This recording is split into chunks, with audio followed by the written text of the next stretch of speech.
जय माता दी भक्तों। आज शुक्रवार के दिन आप सभी सुनिए शुक्रवार व्रत में सुनी जाने वाली संपूर्ण कथा एक साथ। शुक्रवार का व्रत करने और कथा सुनने से माता रानी अपने भक्तों की हर मनोकामना को पूर्ण करती है। तो आइए रसपान करते हैं शुक्रवार व्रत में सुनी जाने वाली कथा। एक बुढ़िया माई थी, उसके 7 लड़के थे। 6 कमाने वाले थे और एक निकम्मा था, कमाता कुछ नहीं था। बुढ़िया माई अपनी 6 बेटों के लिए भोजन बनाती थी और उनको भोजन कराती, और उनसे जो कुछ जूठन बचती वह 7वें बेटे को देती थी। एक दिन 7वां बेटा अपनी पत्नी से बोला, देखो मेरी माँ को मुझ पर कितना प्रेम है। वह बोली, क्यों नहीं, सबका जो जूठा तुमको खिलाती है। वह बोला, ऐसा नहीं हो सकता, मैं जब तक अपनी आंखों से ना देख लूं मैं मान नहीं सकता कि मेरी माँ मेरे साथ ऐसा कर सकती है। कुछ दिन बाद त्योहार आया। घर में 7 प्रकार के भोजन और चूरमे के लड्डू बने।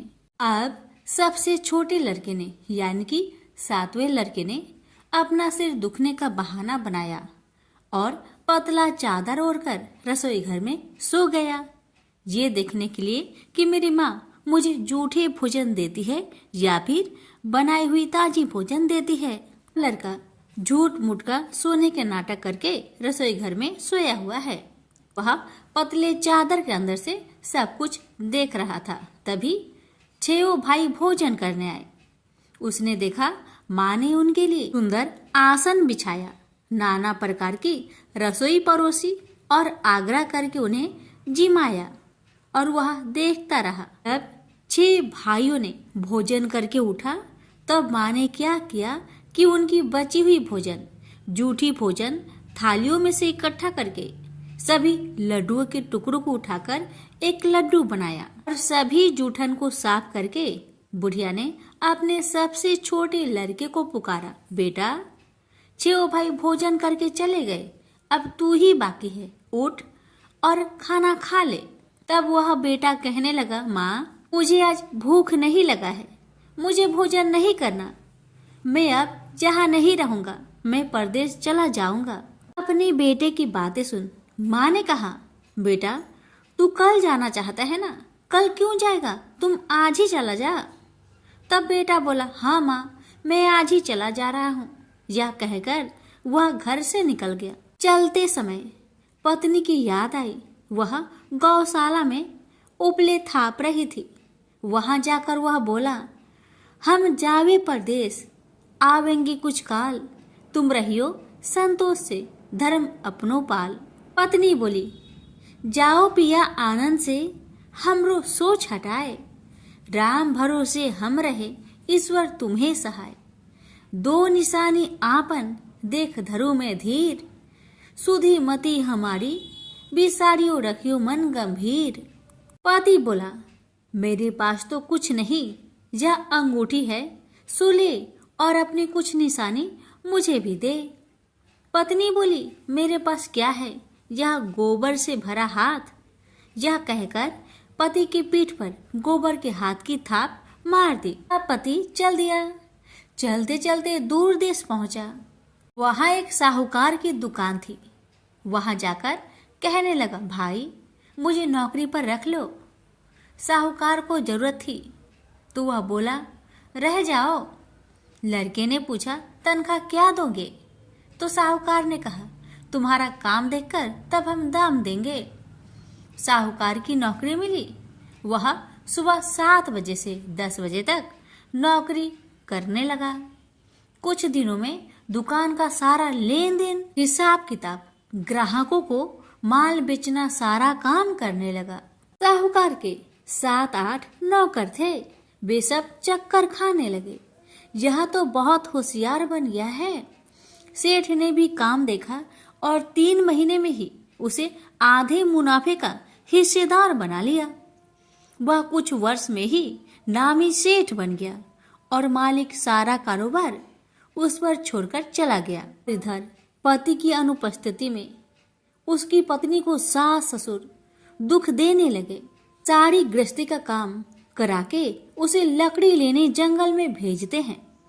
इस बीच घर के आटे से जो भूसी निकलती उसकी रोटी बनाकर रख दी जाती और उसके साथ ही फूटे नारियल की नारेली में पानी। एक दिन वह लकड़ी लेने जा रही थी। रास्ते में बहुत सी स्त्रियां संतोषी माता की व्रत करते दिखाई दी। वह लड़की खड़ी होकर कथा सुनने लगी और पूछा, बहनों, तुम किस देवता की व्रत करती हो और उसके करने से क्या फल मिलता है? यदि तुम इस व्रत का विधान मुझे समझाकर कहोगी तो मैं तुम्हारा बड़ा एहसान मानूंगी। तब उनमें से एक स्त्री बोली, सुनो बहन, यह संतोषी माता का व्रत है। इसके करने से निर्धनता, दरिद्रता का नाश होता है और जो कुछ मन में कामना हो सब संतोषी माता की कृपा से पूरी होती है। तब उसने उससे व्रत की विधि पूछी। वह भक्तिनी स्त्री बोली, 1.25 आने का गुड़ चना लेना, इच्छा हो तो 5.25 आने का लेना या फिर 1.25 रुपए का भी सहूलियत के अनुसार लाना। बिना परेशानी और श्रद्धा व प्रेम से जितना भी बन पड़े सवाया लेना। प्रत्येक शुक्रवार को निराहार रहकर कथा सुनना। इसके बीच कर्म टूटे नहीं, लगातार नियम पालन करते रहना। सुनने वाला कोई ना मिले तो घी का दीपक जला उसके आगे या जल के पात्र के सामने रखकर कथा कहना। जब कार्य सिद्ध ना हो नियम का पालन करना और कार्य सिद्ध हो जाने पर व्रत का उद्यापन करना। 3 मास में माता फल पूरा करती है। यदि किसी के ग्रह खोटे भी हो तो भी माता वर्ष भर में कार्य सिद्ध करती है। फल सिद्ध होने पर उद्यापन कर लेना चाहिए, बीच में नहीं। उद्यापन में 2.5 सेर आटे का खाजा तथा इसी परिमाण में खीर तथा चने का साग करना। 8 लड़कों को भोजन कराना। जहाँ तक मिले देवर, जेठ, भाई बंधु के हो, न मिले तो रिश्तेदारों और पास पड़ोसियों को बुलाना। उन्हें भोजन करा, यथाशक्ति दक्षिणा दे। माता का नियम पूरा करना। उस दिन घर में खटाई न खाना। यह सुन बुढ़िया माई के लड़के की बहू चल दी। रास्ते में लकड़ी की बोझ को बेच दिया और उन पैसों से गुड़ चना ले माता की व्रत की तैयारी कर आगे चली और सामने मंदिर देखकर पूछने लगी, यह मंदिर किसका है? सब कहने लगे, संतोषी माता का मंदिर है। यह सुनकर माता के मंदिर में जाकर चरणों में लौटने लगी। दीन हो विनती करने लगी, माँ, मैं निपट अज्ञानी हूँ, व्रत के कुछ भी नियम नहीं जानती, मैं दुखी हूँ। हे माँ, जगत जननी, मेरा दुख दूर कर, मैं तेरी शरण में आई हूँ। माता को दया आई। एक शुक्रवार बीता कि दूसरे को उसके पति का पत्र आया और तीसरे शुक्रवार को उसका भेजा हुआ पैसा आ पहुंचा। यह देख जेठ जेठानी मुंह सिडोकने लगी। लड़के ताने देने लगे। काकी के पास पत्र आने लगे, रुपया आने लगा। अब तो काकी की खातिर बढ़ेगी। बेचारी सरलता से कहती, भैया कागज आवे रुपया आवे, हम सब के लिए अच्छा है। ऐसा कहकर आंखों में आंसू भरकर संतोषी माता के मंदिर में आ मातेश्वरी के चरण में गिरकर रोने लगी। माँ, मैंने तुमसे पैसा कब मांगा है माँ? मुझे पैसे से क्या काम है माँ? मुझे तो अपने सुहाग से काम है। मैं तो अपनी स्वामी के दर्शन मांगती हूँ माँ। तब माता ने प्रसन्न होकर कहा, जा बेटी, तेरा स्वामी आएगा। यह सुनकर खुशी से बावली होकर घर जा पहुंची, अपना काम काज करने लगी। अब संतोषी माँ विचार करने लगी, इस भोली पुत्री को मैंने कह तो दिया कि तेरा पति आएगा, लेकिन कैसे? वह तो इसे सपने में भी याद नहीं करता। उसे याद दिलाने को मुझे ही जाना पड़ेगा। इस तरह माता जी उस बुढ़िया के बेटे के पास जा सपना में प्रकट हो कहने लगी, साहूकार के बेटे, तुम सो रहा है या जागता है? वह कहने लगा, माता, मैं सोता भी नहीं, जागता भी नहीं। कहो क्या आज्ञा है। माता कहने लगी, तेरे घर बार कुछ है कि नहीं? वह बोला, मेरे पास सब कुछ है माँ। माँ बाप है, पत्नी है, क्या कमी है माँ? माँ बोली, भोले पुत्र, तेरी पत्नी घोर कष्ट उठा रही है, तेरे माँ बाप उसे परेशान कर रहे हैं, वह तेरे लिए तरस रही है, तू उसकी सुधि ले। वह बोला, हाँ माता जी, यह तो मालूम है, परंतु जाऊं तो कैसे? परदेश की बात है, लेन देन का कोई हिसाब नहीं है, कोई जाने का रास्ता भी नहीं आता, कैसे चला जाऊं? माँ कहने लगी, मेरी बात मान, सवेरे नहा धोकर संतोषी माता का नाम ले, घी का दीपक जला, दंडवत कर दुकान पर बैठ, देखते देखते तेरा सारा लेन देन चुक जाएगा, जमा का माल बिक जाएगा, साज होते होते धन का भारी ढेर लग जाएगा। माता की बात मानकर वह नहा धोकर संतोषी माता को दंडवत घी का दीपक जला। थोड़ी देर में देने वाले रुपए लाने लगे, लेने वाले हिसाब लेने लगे। कोठे में भरे सामान की खरीदारी नगद दाम में दे सौदा करने लगे। शाम तक धन का भारी ढेर लग गया। मन में माता का नाम ले चमत्कार देख प्रसन्न होकर घर ले जाने के वास्ते गहना कपड़ा सामान खरीदने लगा। यह काम से निपट तुरंत घर को रवाना हुआ। उधर उसकी पत्नी जंगल में लकड़ी लेने जाती है। लौटते वक्त माता जी के मंदिर में विश्राम करती है। वह तो उसके प्रतिदिन रुकने का जो स्थान ठहरा। धूल उड़ती देख वह माता से पूछती है, हे माता, यह धूल कैसे उड़ रही है?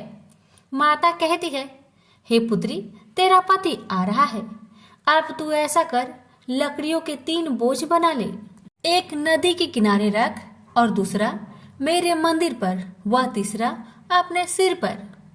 तेरे पति को लकड़ियों का गट्टर देख मोह पैदा होगा, वह यहाँ रुकेगा, नाश्ता पानी खाकर माँ से मिलने जाएगा। तब तू लकड़ियों का बोझ उठाकर जाना और चौक में गट्टर डालकर जोर से आवाज देकर कहना, लो सासू जी, लकड़ियों का गट्टर लो, भूसी की रोटी दो, नारियल की खोपरे में पानी दो, आज मेहमान कौन आया है? माता जी बहुत अच्छा कहकर वह प्रसन्न मन से लकड़ियों के 3 गट्टर बनाई, एक नदी के किनारे पर और एक माता जी के मंदिर पर रखा। इतने में मुसाफिर आ पहुंचा। सूखी लकड़ी देख उसकी इच्छा उत्पन्न हुई कि हम यहीं पर विश्राम करें और भोजन बनाकर खा पीकर गांव जाए। इसी तरह रुककर भोजन बना, विश्राम करके गांव को गया। सबसे प्रेम से मिला। उसी समय सिर पर लकड़ी का गट्टर लिए वह उतावली सी आती है। लकड़ियों का भारी बोझ आंगन में डालकर जोर से 3 आवाज देती है, लो सासू जी, लकड़ियों का गट्टर लो, भूसी की रोटी दो, आज मेहमान कौन आया है? यह सुनकर उसकी सास बाहर आकर अपने दिए हुए कष्टों को भुलाने हेतु कहती है, बहू ऐसा क्यों कहती है? तेरा मालिक ही तो आया है, आ बैठ, मीठा भात खा, भोजन कर, कपड़े पहन, गहने पहन। उसकी आवाज सुन उसका पति बाहर आता है, अंगूठी देख व्याकुल हो जाता है और माँ से पूछता है, माँ यह कौन है? माँ ने कहा, बेटा यह तेरी पत्नी है, जब से तू गया है तब से सारे गांव में भटकती फिरती है, घर का कामकाज कुछ नहीं करती, 4 पहर आकर खा जाती है। वह बोला, ठीक है माँ, मैंने इसे भी देखा और तुम्हें भी, अब दूसरे घर की ताली दो, मैं उसमें रहूंगा। माँ बोली, ठीक है, जैसी तेरी मर्जी। तब वह दूसरे मकान की 3री मंजिल का कमरा खोल सारा सामान जमाया। एक दिन में ही राजा के महल के जैसा ठाट बाट बन गया। अब क्या था, बहू सुख भोगने लगी। इतने में शुक्रवार आया। उसने पति से कहा, मुझे संतोषी माता का व्रत उद्यापन करना है। पति बोला, खुशी से कर लो। वह उद्यापन की तैयारी करने लगी। जेठानी के लड़कों को भोजन के लिए कहने गई। उन्होंने मंजूर किया, परंतु पीछे से जेठानी ने अपने बच्चों को सिखाया, देखो भोजन के समय खटाई मांगना, जिससे उसका उद्यापन पूरा ना हो। अब तो बच्चे जिमने आए, खीर खाना पेट भर के खाए। परंतु बाद में खाते ही कहने लगे, हमें खटाई दो, खीर खाना हमको नहीं भाता। देखकर आरुचि होती है। वह कहने लगी, भाई खटाई किसी को नहीं दी जाएगी, यह माँ संतोषी का प्रसाद है। लड़के उठ खड़े हुए, बोले, पैसे लाओ। भोली बहू कुछ जानती नहीं थी, वह उन बालकों को पैसे दे दिए। लड़के उसी समय हट करके इमली खटाई ले खाने लगे। यह देखकर बहू पर माताजी ने कोप किया। राजा के दूत उसके पति को पकड़कर ले गए। जेठ जेठानी मन माने वचन कहने लगे, लूट लूट कर धन इकट्ठा कर लाया है, अब सब मालूम पड़ जाएगा जब जेल की मार खाएगा। बहू से यह सहन नहीं हुआ। रोती हुई बहू माताजी के मंदिर गई। कहने लगी, हे माता, तुमने क्या किया? हंसाकर अब भक्तों को रुलाने लगी। माता बोली, बेटी तूने उद्यापन करके मेरा व्रत भंग किया है। वह कहने लगी, माता मैंने कुछ अपराध किया है क्या? मैंने तो भूल से लड़कों को पैसे दे दिए थे, मुझे क्षमा करो, मैं फिर तुम्हारा उद्यापन करूंगी। माँ बोली, अब भूल मत करना। माँ कहती है, अब भूल नहीं होगी, अब बतलाओ वो कैसे आएंगे? माँ बोली, जा पुत्री, तेरा पति तुझे रास्ते में आता मिलेगा। वह निकली, राह में पति आता मिला। वही पूछी, कहाँ गए थे? वह कहने लगा, इतना धन जो जमाया है उसका टैक्स राजा ने मांगा था, वह भरने गया था। वह परेशान हो बोली, भला हुआ, अब घर को चलो। कुछ दिन बाद फिर शुक्रवार आया। फिर वह बोली, मुझे माता का उद्यापन करना है। पति ने कहा, करो। पत्नी फिर जेठ के लड़कों को भोजन को कहने गई। ठानी ने एक दो बातें सुनाई। सब लड़कों को सिखाने लगी, तुम सब लोग पहले ही खटाई मांगना। लड़के भोजन से पहले कहने लगे, हमें खीर नहीं खाना, हमारा जी बिगड़ता है, कुछ खटाई खाने को दो। वह बोली, खटाई किसी को नहीं मिलेगा, आना हो तो आओ। वह ब्राह्मण के लड़के को लाकर भोजन कराने लगी। यथाशक्ति दक्षिणा की जगह एक एक फल उन्हें दिया। संतोषी माता प्रसन्न हुई। माता की कृपा होते ही 9वें मास में उसके चंद्रमा के समान सुंदर पुत्र प्राप्त हुआ। पुत्र को पाकर प्रतिदिन माताजी के मंदिर में जाने लगी। माँ ने सोचा, यह रोज आती है, आज क्यों न आई, इसके घर चलो। यह विचार कर माता ने भयानक रूप बनाया। गुड़ चने से सना मुख, ऊपर सूर्य के समान होठ, उस पर मक्खियां भीन भीन कर रही थी। दहली पर पैर रखते ही उसकी सास चिल्लाई, देखो रे देखो, कोई चुड़ैल डाकिन चली आ रही है, लड़कों इसे भगाओ नहीं तो किसी को खा जाएगी। लड़के भागने लगे, चिल्लाकर खिड़की बंद करने लगे। बहू रोशनदान में देख रही थी, प्रसन्नता से पगली बन चिल्लाने लगी, आज मेरी माँ मेरे घर आई है, आज मेरी माता मेरे घर आई है। वह बच्चों को दूध पीने से हटाती थी। इतने में सास का क्रोध फट पड़ा। वह बोली, क्यों उतावली हुई है, बच्चे को पटक दिया। इतने में माँ के प्रताप से लड़के ही लड़के नजर आने लगे। वह बोली, माँ जिसका मैं व्रत करती हूँ, यह वही संतोषी माता है। सबने माता जी के चरण पकड़ लिए और विनती कर कहने लगे, हे माता, हम मूर्ख हैं, अज्ञानी हैं, तुम्हारे व्रत की विधि हम नहीं जानते, व्रत भंग कर हमने बड़ा अपराध किया है। जग माता, आप हमारा अपराध क्षमा करो। इस प्रकार माता प्रसन्न हुई। बहू को प्रसन्न हो जैसा फल दिया, वैसा माता सबको दे। जो पढ़े उसका मनोरथ पूर्ण हो, जो सुने उसका भी मनोरथ पूर्ण हो। प्रेम से बोलिए संतोषी माता की जय। वैभव लक्ष्मी व्रत की कथा। कहते हैं कि माँ वैभव लक्ष्मी की कथा को श्रद्धा पूर्वक सुनने से आपकी सारी परेशानियां समाप्त हो जाती है और मन वांछित फल की प्राप्ति होती है। इसलिए कथा को पूरा सुने। अच्छी लगे तो लाइक शेयर जरूर करें। कथा शुरू करने से पहले सभी प्रेम से बोलिए वैभव लक्ष्मी माता की जय हो। कथा। किसी गांव में अनेक लोग रहा करते थे और सभी अपने अपने कामों में मग्न रहते थे। किसी को किसी का चिंता फिक्र परवाह था ही नहीं, सब अपने से ही मतलब रखते थे। इसी कारण से भजन कीर्तन, भक्ति भाव, दया माया, परोपकार जैसे संस्कार कम हो गए। उस गांव में बुराइयां बढ़ गई थी। शराब, जुआ, रेस, व्यभिचार, चोरी डकैती वगैरह बहुत गुना शहर में होता रहता था। इसके बावजूद उस गांव में कुछ अच्छे लोग भी रहा करते थे। ऐसे ही लोगों में शीला और उनके पति की गृहस्थी मानी जाती थी। शीला बहुत धार्मिक प्रवृत्ति की थी और उसका स्वभाव संतोषी था। उनका पति भी विवेकी और सुशील था। शीला और उसका पति कभी किसी की बुराई नहीं किया करते थे और प्रभु भजन में अच्छी तरह समय व्यतीत करते थे। शहर के लोग उनकी गृहस्थी की सराहना करते थे। देखते ही देखते दिन बीतने लगा, समय बदल गया। शीला का पति बुरे लोगों से दोस्ती कर बैठा। अब होना क्या था वो तो हम सभी जानते हैं।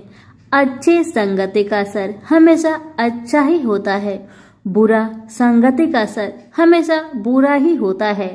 इसलिए हमें हमेशा अच्छे संगति से संगत रखना चाहिए, बुरे से नहीं। अब जब शीला का पति बुरे लोगों से दोस्ती कर बैठा, अब वह जल्द से जल्द करोड़पति बनने का ख्वाब देखने लगा। इसलिए वह गलत रास्ते पर चल पड़ा। फलस्वरूप वह रोडपति बन गया।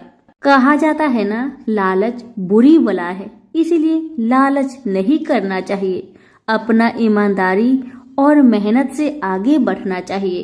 अब जब शीला का पति रोडपति बन गया, जानी रास्ते पर भटकते भिखारी जैसी उसकी हालत हो गई थी। शराब, जुआ, रेस, चरस, गांजा वगैरह बुरी आदतों में शीला का पति भी फंस चुका था।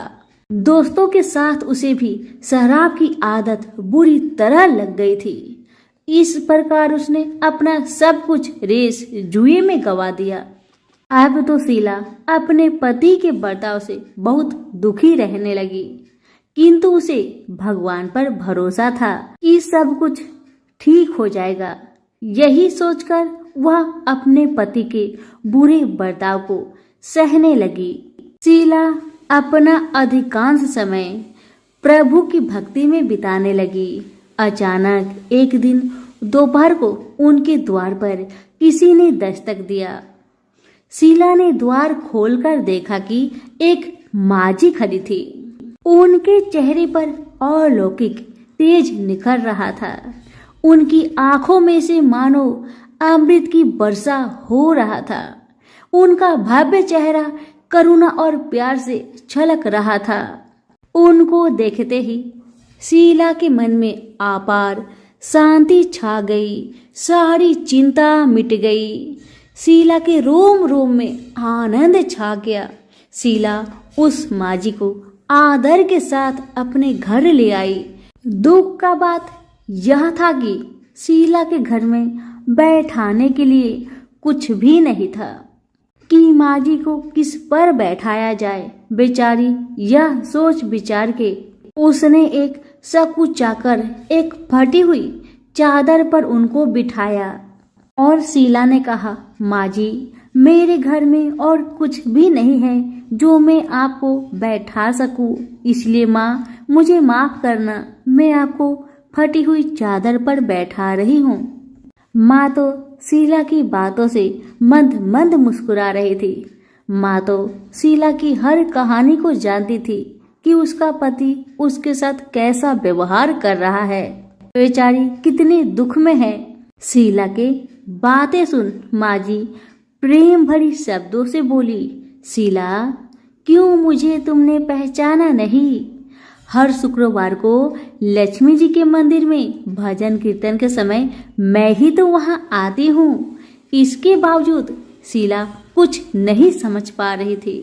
फिर माँ जी ने कहा, तुम बहुत दिनों से मंदिर नहीं आ रही हो, अतः मैंने सोचा चलो मैं ही देख लेती हूँ। माँ जी के अति प्रेम भरे शब्दों से शीला का हृदय पिघल गया। उसकी आंखों में आंसू आ गए और वह बिलख बिलख कर जोर जोर से रोने लगी। शीला को रोते देखकर माँ जी ने कहा, बेटी, सुख और दुख तो धूप और छाव जैसे होते हैं। धैर्य रखो बेटी, धैर्य रखो। और तुझे क्या परेशानी है, मुझे सारी परेशानी बता दे। माँ जी के व्यवहार से शीला को काफी संबल मिला और सुख की आस में उसने माँ जी को अपनी सारी दुख की कहानी सुना दी। कहानी सुनकर माँ जी ने कहा, कर्म की गति न्यारी होती है। हर इंसान को अपने कर्म भुगतने ही पड़ते हैं। इसलिए बेटी, तू चिंता मत कर, अब तू कर्म भुगत चुकी है। अब तुम्हारे सुख के दिन अवश्य आएगी। तू माँ लक्ष्मी जी की भक्त है। माँ लक्ष्मी जी तो प्रेम और करुणा की अवतार है। वे अपनी भक्तों पर हमेशा ममता छिड़कती है। इसलिए तू धैर्य रखकर माँ लक्ष्मी का व्रत कर, इससे सब कुछ ठीक हो जाएगा। तुम्हारा दुख दर्द सब समाप्त हो जाएगा और तुम्हारे घर में अन्न धन का भंडार भर जाएगा। बस श्रद्धा भक्ति से माँ लक्ष्मी का व्रत करो। माँ जी की बात सुन शीला पूछने लगी, माँ, व्रत की विधि तो मुझे पता नहीं। तब माँ जी ने उसे व्रत की सारी विधि भी बताई। माँ जी ने कहा, बेटी, माँ लक्ष्मी जी का व्रत बहुत सरल है। उसे वर लक्ष्मी व्रत या वैभव लक्ष्मी व्रत कहा जाता है।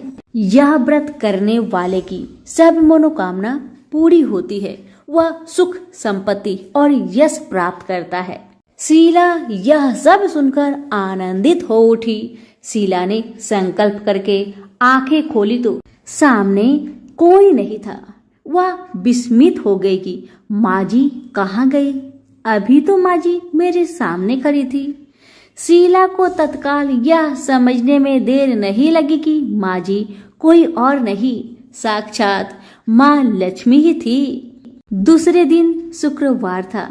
सवेरे स्नान करके स्वच्छ कपड़े पहनकर शीला ने माँ जी द्वारा बताई विधि से पूरे मन से श्रद्धा भक्ति से व्रत किया और आखिर में प्रसाद वितरण हुआ। यह प्रसाद पहले पति को खिलाया। प्रसाद खाते ही पति के स्वभाव में फर्क पड़ गया।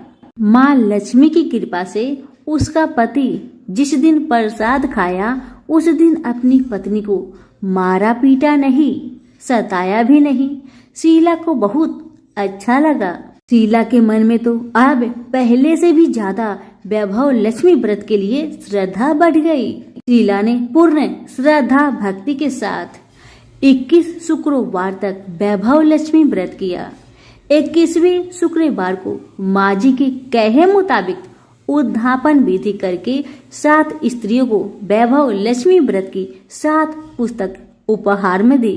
फिर माता जी के धन लक्ष्मी स्वरूप की छवि को बंधन करके भाव से मन ही मन प्रार्थना करने लगी, हे माँ धन लक्ष्मी, मैंने आपका वैभव लक्ष्मी व्रत करने की मन्नत मानी थी। वह व्रत आज पूर्ण किया है। हे माँ, मेरी हर विपत्ति को दूर करो, हमारा सबका कल्याण करो। जिसे संतान ना हो माँ, उसे संतान देना। सौभाग्यवती स्त्री का सौभाग्य को माँ अखंड रखना। कुंवारी लड़कियों को मन भावन पति देना। जो आपका यह चमत्कारी वैभव लक्ष्मी व्रत करे, उनकी सब विपत्ति को दूर करना, सभी को सुखी रखना। हे माँ, आपकी महिमा अपार है। ऐसा बोलकर लक्ष्मी जी के धन लक्ष्मी स्वरूप की छवि को प्रणाम किया। व्रत के प्रभाव से शीला का पति अच्छा इंसान बन गया और अब शीला का पति मेहनत करके व्यवसाय करने लगा। उसने तुरंत शीला की गिरवी रखे गहने छुड़ा लिए। घर में धन की बाढ़ सी आ गई। घर में पहले जैसी सुख शांति छा गई। वैभव लक्ष्मी व्रत का प्रभाव देखकर मोहल्ले की दूसरी स्त्रियां भी विधि पूर्वक वैभव लक्ष्मी व्रत करने लगी।